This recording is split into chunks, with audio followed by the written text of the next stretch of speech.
action. Howdy, we just opened the hood on the Geo. We're replacing a crank position sensor. But as we opened it up, my wife noticed all of the buildup on the positive battery cable. And she mentioned, we talked about what to do. And she mentioned, hey, we should probably put this on just for people who don't know, because it's one of those things that you just don't talk about at the dinner table. So here's something, you just some warm water, maybe half a glass, 3 tablespoons of baking soda. Put in there, just mix it up with some warm water.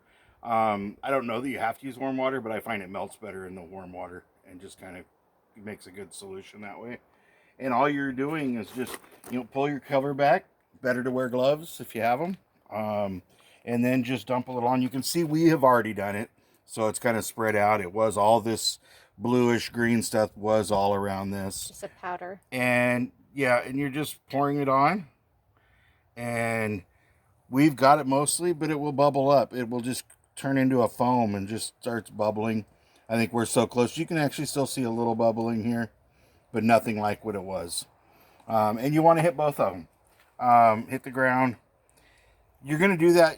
Hit it the first time, and you're going to just kind of set this stuff aside. Wait 5 minutes or so. Go over, pour some more on it.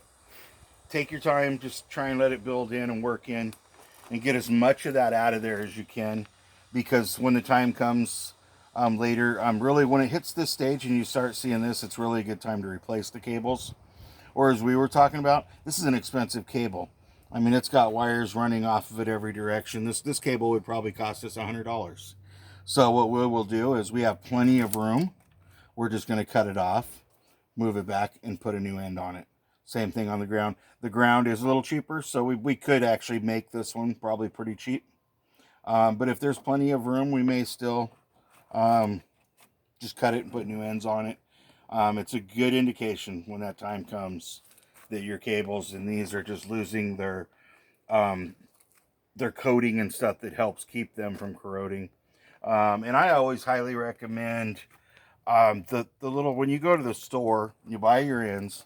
They sell little round discs that are pads, and there's a green one and there's a red one in the pack, and they have an anti-chemical buildup, anti-corrosion buildup in the pads, and you put those on first, then put your clamps on, tighten them down, and that also helps fight this from happening. So it's just, and they're cheap. They're like $1 something. They're, they cost nothing, and they're worth it. They work really well. So if you go in and they try and sell them to you, don't think they're just a gimmick. I've been using them for years, and they really do work well. We haven't had to do anything to this battery, so they're not on this one yet.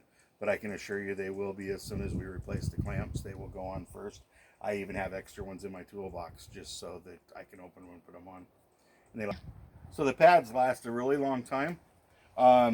So once you get them on there, and last but not least, when you're all done, most people would have a garden hose, or you can just take a bucket of water, rinse this down really well. Make sure you rinse all around the car. It is diluted. It's not going to hurt your paint or anything, but you still want to get it off of there and cleaned up the area as much as you can. Hope this is helpful. Have a wonderful day, and we'll talk to you soon.